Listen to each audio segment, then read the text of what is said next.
अस्सलाम वालेकुम dear students, मेरा नाम मोहम्मद आसिफ है। इस वीडियो लेक्चर सीरीज़ में जो हम कोर्स पढ़ रहे हैं उसका नाम है आर्टिफिशियल इंटेलिजेंस। स्टूडेंट्स, ये वीक नंबर 16 और लेक्चर नंबर 29 का क्लिप नंबर 2 है। प्रीवियस लेक्चर में हमने वैलिडेशन रूल्स पढ़े कि वैलिडेशन रूल्स क्या कौन से होते हैं, जिसमें आपके आ जाते हैं रिप्लेसमेंट रूल और इन्फ्रेंस रूल। सो 10 हमारे पास रिप्लेसमेंट रूल थे और 9 ऑलमोस्ट हमारे पास इन्फ्रेंस रूल थे। तो इन रूल्स को हम अप्लाई करेंगे फॉर द वैलिडेशन, ताकि हमारे पास जो कंक्लूजन है, जो रिजल्ट है, हम उसको वैलिडेट कर सकें। आज जो हम पढ़ेंगे वो हम लोग इन्फ्रेंस रूल्स और रिप्लेसमेंट रूल्स को यूज़ करते हुए कुछ एग्जाम्पल, कुछ सेंटेंसेस हमारे पास अवेलेबल होंगे, उनके जो कंक्लूजन्स हैं उनको वैलिडेट करेंगे। सो लेट्स सी।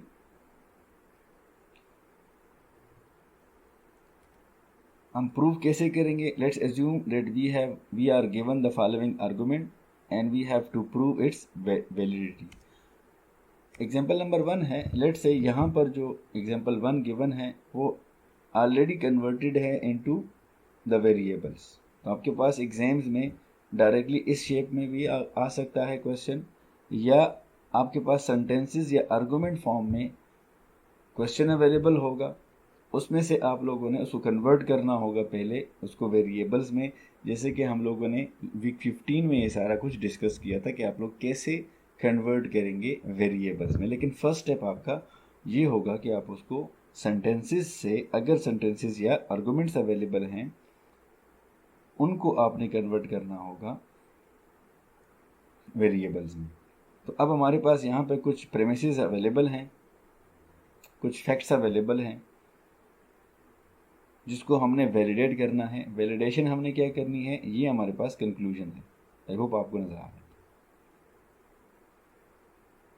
अब अगर हम इसको उस पुराने मेथड से करते जो हमने पढ़ा था ट्रुथ टेबल, उसमें हमारे पास जो ट्रुथ टेबल है वो काफ़ी एक्सटेंडेड मिलता, लंबा मिलता है। लेट से हमारे पास टोटल वेरिएबल्स हैं 1 2 3 4 एंड 5 वेरिएबल्स हैं,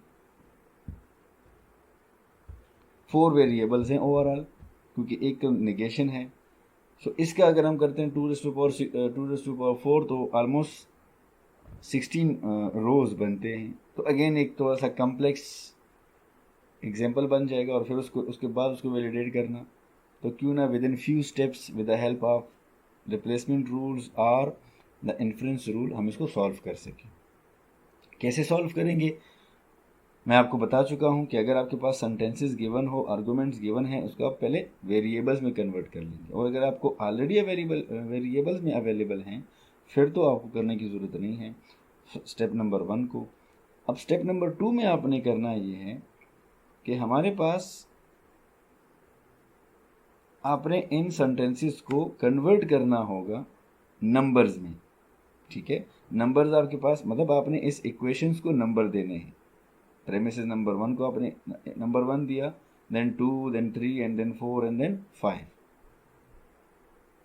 ठीक है, लेट्स सी ये जो आर्गुमेंट्स हैं ये देखते हैं कि अगर आपके पास इस तरह के अवेलेबल हो इफ देन, तो आप कैसे कन्वर्ट करेंगे। तो अगेन ये लास्ट टाइम भी मैंने आपको बताया था कि जब भी इम्प्लीकेशन गिवन हो तो हमारे पास बात होगी इफ और देन की। तो वो कह रहे लेट से हमारे पास अगर मंडे है तो क्लास होगी, क्लास होगी तो क्विज होगा, क्विज होगा तो कोई ना कोई उसमें आपका फेल हो जाएगा। लेकिन आगे जाकर वो निगेट कर रहा है। फिर वो नेक्स्ट सेंटेंस में क्या कह रहा है, लेट से हमारे पास जो प्रेमिसेस हैं वो है ARE, या तो मंडे होगा या वो ग्रेड A लेगा, और देयरफॉर उसने ग्रेड A लिया। तो हमने इसको वैलिडेट करना है, जो रिजल्ट या जो कंक्लूजन अवेलेबल है। तो फर्स्ट स्टेप जैसे मैं बता चुका हूँ, अगर आपके पास वेरिएबल में आपने कन्वर्ट कर दिया तो फिर आप लोगों ने उसको नंबरिंग करनी है, ऑन फैक्ट्स को, ऑन प्रेमिसेस को। जैसे मेरे पास 1 2 3 4 5 नंबर्स आ चुके हैं, अब इन ही को यूज़ करते हुए हमने इसको वैलिडेट करना है with the help of logic rules.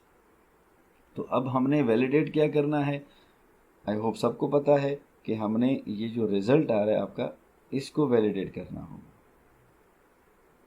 यहाँ पर आपके पास ई अवेलेबल है, ई को हमने वैलिडेट करना है। अब हमने ये देखना है कि हमारे पास ई कैसे आ सकता है।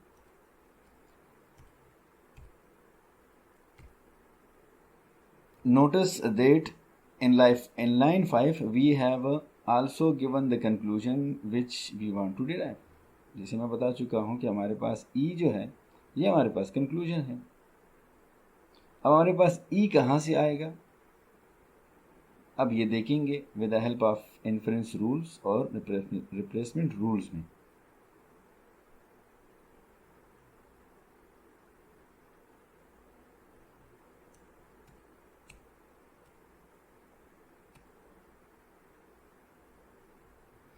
अब हम लोग इसको डिफरेंट मेथड से सॉल्व कर सकते हैं उन्हीं रूल्स को यूज़ करते हुए, जिसमें हम सबसे पहले जो रूल यूज़ करेंगे वो आपका होगा बैक ट्रैकिंग वाला। बैक ट्रैकिंग का मतलब ये होता है कि लेट से हमने इसको प्रूव करना है, इसको वैलिडेट करना है, तो ये कहाँ पर अवेलेबल है, ई मुझे कहाँ से मिल सकता है, तो ई मुझे इस इक्वेशन से मिल सकता है। अब इसमें क्या है, ए और ई है। अब अगर मुझे ई निकालना है तो मुझे ए की ज़रूरत पड़ेगी। अब ए मुझे कहाँ मिलेगा, मुझे मिलेगा यहाँ पे इस सेंटेंस में, एंड सो ऑन। तो लेट्स सी, ये हम लोग इसको बैक ट्रैकिंग बोलते हैं और ये बड़ा आसान मेथड भी है, where we are validating E and E is available in line number 5, जैसे कि मैं बता चुका हूँ आप लोगों को। दैट इज ठीक है।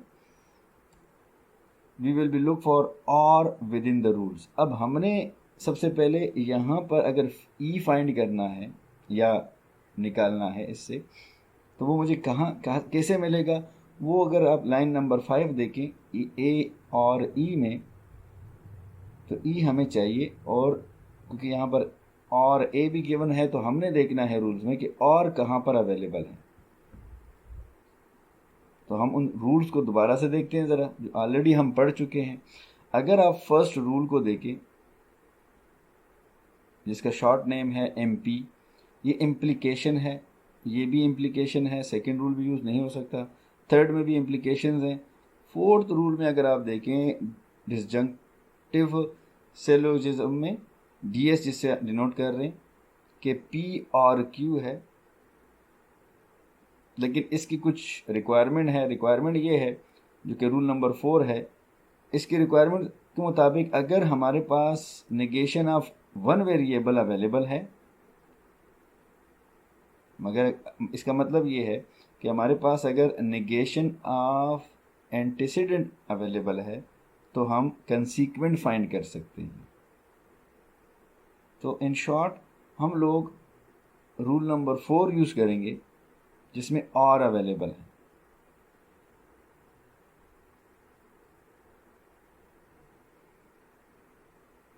So according to rule 4 we can get E from A और ई, जैसे कि मैं आपको पहले बता चुका हूँ। हमें ई चाहिए और ई अवेलेबल है लाइन नंबर 5 में। अगर हम इसका निगेशन फाइंड कर लें ऑफ ए, जैसे कि हमने रूल नंबर 4 देखा, उसमें यही गिवन है कि हमें ई मिल सकता है फ्रॉम लाइन नंबर 5, जो कि यहाँ पर है ए और ई। और उसके बाद अगर आप देखें, अगर हमने माइनस मतलब नेगेशन ऑफ ए फाइंड किया, देन हमें आराम से ई फाइंड हो सकता है। कौन से रूल के मुताबिक, रूल नंबर जो हमारे पास MT है, अगर आप उसमें देखें इन्फरेंस रूल में आपके पास P इम्प्लाइज Q है, और Q का अगर नेगेशन अवेलेबल हो तो हम कंसीक्वेंट का नेगेशन फाइंड कर सकते हैं। तो अब हमें A कहाँ से मिलेगा, A हमें मिल रहा है आपका A एम्प्लॉय B से। अगर हमारे पास हमने A निकालना है तो A को फाइंड करना होगा, A हमारे पास अवेलेबल है इक्वेशन नंबर 1 में। अब हमें अकॉर्डिंग टू रूल्स जो मैंने मैच किए और उसमें से अकॉर्डिंग टू एम्प्टी रूल, अगर आपको नेगेशन ऑफ पी चाहिए तो आपने एम्प्टी रूल यूज़ करना होगा, लेकिन उसके लिए ज़रूरी है कि जो कंसीक्वेंट का नेगेशन आपके पास होना चाहिए, जो कि नेगेशन ऑफ बी हमारे पास अवेलेबल नहीं है। अगर नेगेशन ऑफ बी अवेलेबल होता हम नेगेशन ऑफ ए निकालते, उससे ये होता कि हमारे पास यहाँ से ई निकलता। ये हम बैक ट्रैकिंग कर रहे हैं। तो अगर नेगेशन ऑफ बी अवेलेबल नहीं है तो हम लोग नेक्स्ट इक्वेशन में देखते हैं हमारे पास बी कहाँ पर यूज़ है, हम नेगेशन ऑफ सी निकाल लेते हैं। तो again negation of C available नहीं है, तो हम नेक्स्ट इक्वेशन में देखते हैं कि लेट से सी का नेगेशन अवेलेबल है, तो सी का जो कंसीक्वेंट है उसके नेगेशन हमारे पास अवेलेबल है, जैसे आप यहाँ पर इक्वेशन नंबर 4 में देख रहे हैं। तो ये हम कर क्या रहे हैं, हम लोग बैक ट्रैकिंग कर रहे हैं। हम स्टार्ट हुए थे ई से, ई में हमने कहा कि ई हमें कहाँ से मिल सकता है, लाइन नंबर 5 में, लेकिन वहाँ पर हमारे पास ए अवेलेबल है। ए हमें कहाँ से मिल सकता है, तो वो मिल सकता है इक्वेशन नंबर 1, लेकिन ए का निगेशन हमें तब मिलेगा जब हमारे पास निगेशन ऑफ बी हो, एंड सो ऑन। तो आखिर में हम यहाँ पे पहुँच गए, हमारे पास निगेशन ऑफ सी निकाल सकते हैं अगर हमारे पास निगेशन ऑफ डी अवेलेबल हो, तो हमारे पास निगेशन ऑफ डी जो है वो प्रेमिसेस में अवेलेबल है। हम ये कैसे कर रहे हैं, ये अकॉर्डिंग टू रूल जो है एम टी मॉडस टोलन जो है उसके मुताबिक कर रहे हैं कि अगर आपके पास एंटेसिडेंट एम्प्लॉय कंसीक्वेंट हो और कंसीक्वेंट का निगेशन अवेलेबल हो तो हम एंटेसिडेंट का निगेशन फाइंड कर सकते हैं। So according to rule number 2, if negation of B is available, then we can find negation of A, जैसे मैं आपको पहले बता चुका हूँ।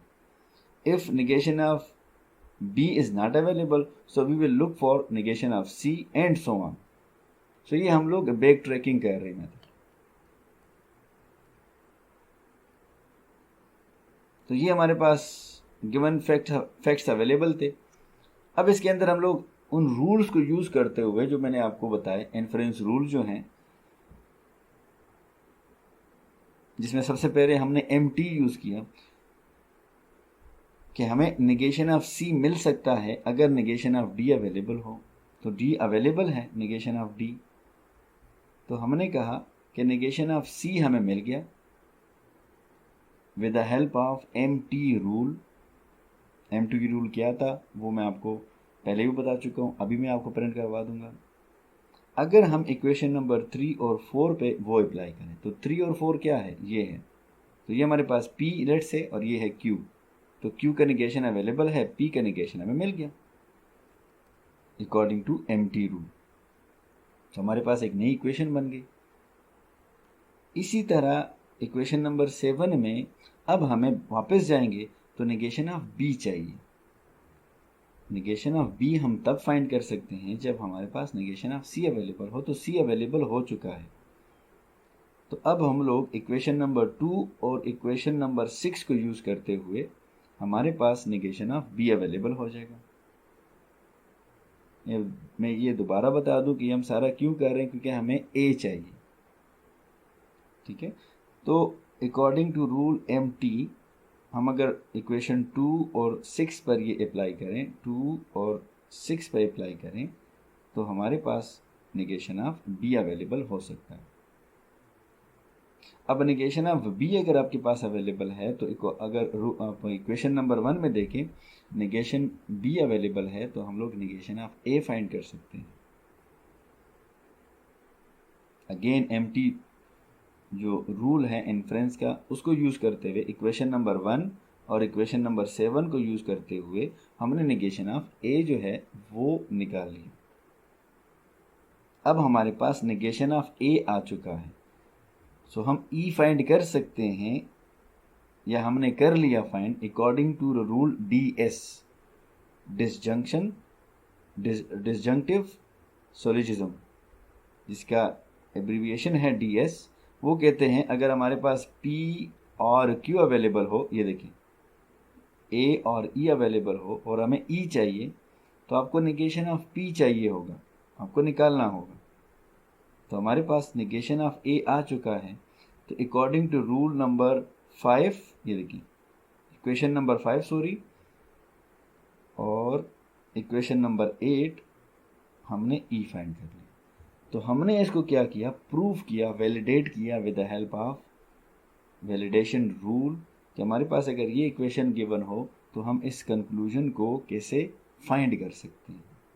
तो यहाँ पर हमने जो दो रूल्स पढ़े वो थे एमटी रूल और डीएस रूल।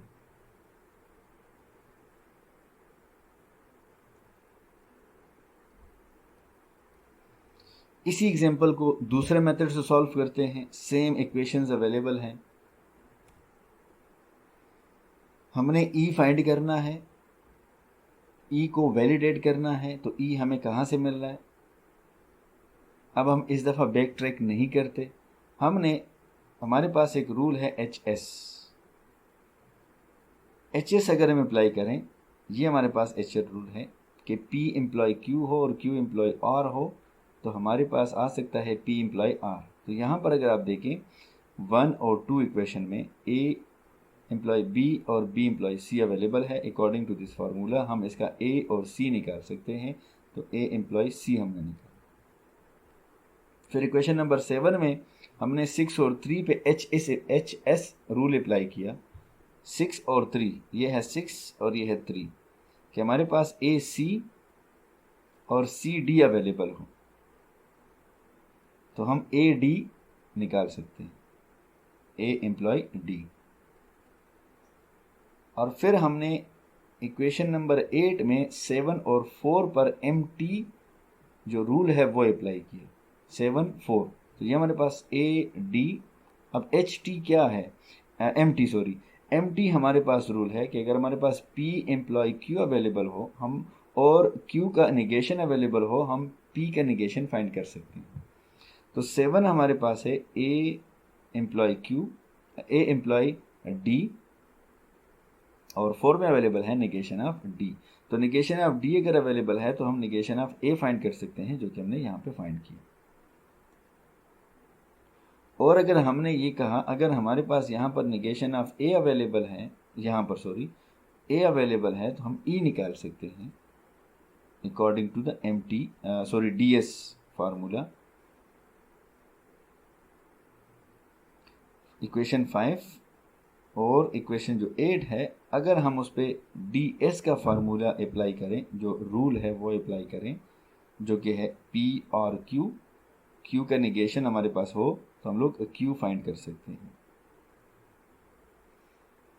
तो हमने यहाँ पे एक नया फार्मूला यूज़ किया, एक नया रूल यूज़ किया डी एस, जो कि है ई। तो ओवरऑल यहाँ पे 3 रूल यूज़ हुए, एक एच एस है, दूसरा एम टी है और डी एस है। हर इक्वेशन में हम लोग इसको अप्लाई करते हैं, 2 या 3 इक्वेशन को कंबाइन करते हैं, उससे हमारे पास एक नई इक्वेशन आती है एंड सो ऑन। तो आखिर में हमारे पास जो ई है वो वैलिडेट होगी। तो हमने इस क्वेश्चन को, ये जो हमारे पास अवेलेबल है, ये जो आर्गूमेंट्स अवेलेबल है, इसके रिजल्ट को या इसके कंक्लूजन को हमने वेरीफाई किया with the help of different methods, with the help of different rule, और इसको वैलिडेट करार दिया कि ये जो हमारे पास कंक्लूजन है ये वैलिडेट है। स्टूडेंट्स, आज के लिए इतना काफ़ी है। अगर इसमें कोई क्वेश्चन हो तो आप मुझसे पूछ सकते हैं। Thank you. अल्लाह।